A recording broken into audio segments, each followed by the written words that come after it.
तो चलिए आज हम जानते हैं संघ सिलेंट्रेटा के बारे में।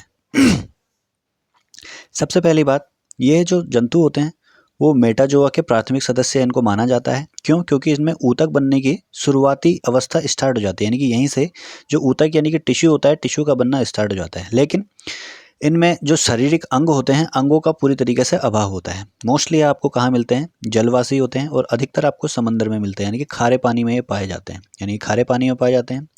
कॉलोनियल होते हैं, स्थानबद्ध होते हैं, यानी कि एक स्थान पर रुक सकते हैं, और कभी कभी ये स्वतंत्र प्लावी यानी कि फ्री फॉर्म में भी आपके समंदर में पाए जाते हैं। अगर हम बात करें इनमें सिमेट्री कैसी पाई जाती है, तो ये रेडियल सिमेट्रिकल होते हैं, यानी कि रेडियली सिमेट्रिकल होते हैं। अगर हम बात करें इनके देह भित्ति की यानी कि बॉडी वॉल की, तो ये आपके डिप्लोब्लास्टिक होते हैं, जिसमें बाहर की जो लेयर होती है उसको एक्टोडर्म बोला जाता है और अंदर के लेयर को बोला जाता है एंडोडर्म।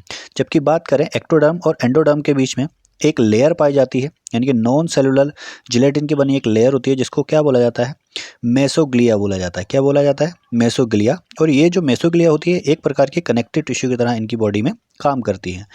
यह एनिमल जो होते हैं वो एसिलोमेट होते हैं, यानी कि इनमें सीलोम नहीं पाई जाती। अगर हम बात करें इनकी जो देह भित्ति होती है, यानी कि जो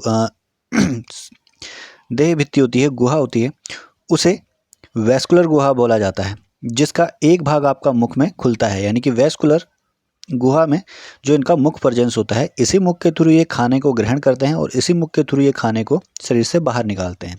इनका जो मुख होता है, यानी कि इनका जो माउथ होता है, वो शरीर के ऊपरी हिस्से में पाया जाता है और इस ऊपरी हिस्से को हाइपोस्टोम बोला जाता है, जिसके चारों ओर आपके क्या प्रेजेंस होते हैं? टेंटिकल्स। क्योंकि इनके मुख के चारों ओर टेंटिकल्स प्रेजेंस होते हैं, इसलिए इनको टेंटिकल्स बियरिंग एनिमल्स भी कहा जाता है। ठीक है। और इनकी जो देह भित्ति होती है, उनके जो टेंटिकल्स होते हैं, टेंटिकल्स में आपकी स्टिंग सेल्स पाई जाती हैं। क्या पाई जाती है? Sting cells. यह जो टेंटिकल की स्टिंग सेल्स होती है वो किस काम आती है? ये किसी भी बेस पर चिपकने के काम आ सकती है, या इनकी आत्मरक्षा करने के काम आ सकती है, भोजन को पकड़ने में काम आती है। ठीक है। कहाँ पर प्रेजेंस होती है? जो इनकी टेंटिकल्स में प्रेजेंस होती है स्टिंग सेल्स। ठीक है। स्टिंग सेल्स प्रेजेंस होने के कारण इन एनिमल्स को मोस्टली स्टिंग एनिमल्स भी कहा जाता है। ठीक। अगर हम बात करें इनमें सर्कुलेटरी सिस्टम या एक्सक्रिएटरी सिस्टम और रेस्पिरेटरी सिस्टम पूरी तरीके से क्या होता है? आपका अनुपस्थित होता है। ठीक है। अगर हम नर्वस सिस्टम की बात करें तो उसमें डिफ्यूज नर्व कोशिकाएं पाई जाती हैं। क्या पाई जाती हैं? डिफ्यूज नर्व कोशिकाएं पाई जाती हैं, जो पूरी की पूरी देह भित्ति में फैलकर जाल जैसा बना देती हैं। ठीक है। अगर हम बात करें इसमें स्केलेटन की, तो इसमें स्केलेटन पाया जाता है जो बना होता है आपका कैल्शियम कार्बोनेट का, या हार्नी जिसको कहा जाता है। ठीक है।